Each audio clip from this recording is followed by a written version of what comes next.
Hello, denizens. I'm doing this all again because I forgot to plug in my mic. Welcome to Science Tech Stand Up. Of course, you don't know that, but you do now that I told you. Now, I usually ask you to subscribe at the end of my videos, but that's clearly not working because you watch them and go, eek, that's not worth it. So I'm asking you now for your subscription before you come to that realization. See, I'm getting smarter. Scientific method. Speaking of science, I always wanted to be a physicist, but I hated calculus. I mean, what do you mean? You can just remove all that stuff on both sides of the equation and it means the same thing. But I remain a science nerd while I fear for its future. In fact, it seems more and more people are proud of their ignorance of the world around them. Science does itself no favors when people keep saying, trust the science, when sometimes it's discovered that the science was actually wrong and people go, hey, see, the science was wrong. We can't trust science. But it was actually science that made the discovery that the science was wrong. And that's what makes science science. You still following me? Good. That's because you understand science. But the great unwashed just got taken for a ride. They're pissed off. People prefer definitive, immutable answers. And besides, their attention spans are not wide enough to accommodate the notion that truth just might be fungible over time. Therefore, I think we need to stop using the term trust the science because it just gets everyone into trouble. Besides, many scientists are under pressure to provide answers when their job is really to convey only the observations. I love Sabina Hassenfelder's example. Now, I'm paraphrasing here. Science does not tell you to not urinate on an exposed electrical cable. It just says the flowing urine conducts electricity. My concern is that new observable physics discoveries are pretty rare unless demonstrable to a non-scientific public. For example, the standard model of particle physics predicts that particles called beauty quarks, which are measured in the Large Hadron Collider experiment, should decay into either muons or electrons in equal measure. However, the new results suggest that this may not be happening, which could point to the existence of new particles or interactions not explained by the standard model. Are you wetting your pants yet? Well, physicists are.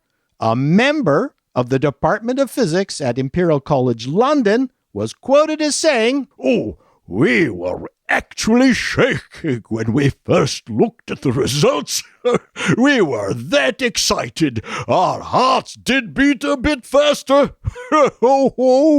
I think I'm on safe ground when I say that the relatable non-subatomic discoveries have been pretty much made. And even on the subatomic level, we're really only left with scraps. Big scraps, like what is dark matter, but scraps, nonetheless. There's no more Sir Ernest Rutherford firing alpha particles at a thin leaf of gold hanging in a vacuum and detecting that some actually bounced off the foil. I read as a kid that Enrico Fermi had mashed two clumps of uranium together in a fountain causing fission. Now, I don't know if it was a true story, but it was scientifically romantic. I had my own cloud chamber and would endlessly marvel at the cosmic particles banging about, causing vapor trails.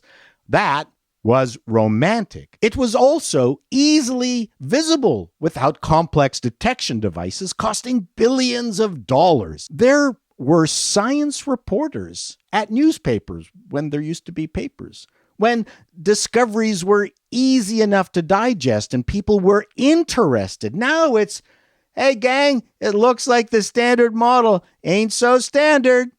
Anyone? Hello?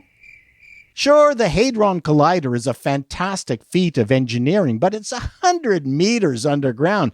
It's not like booking a trip to the Ripley's Aquarium.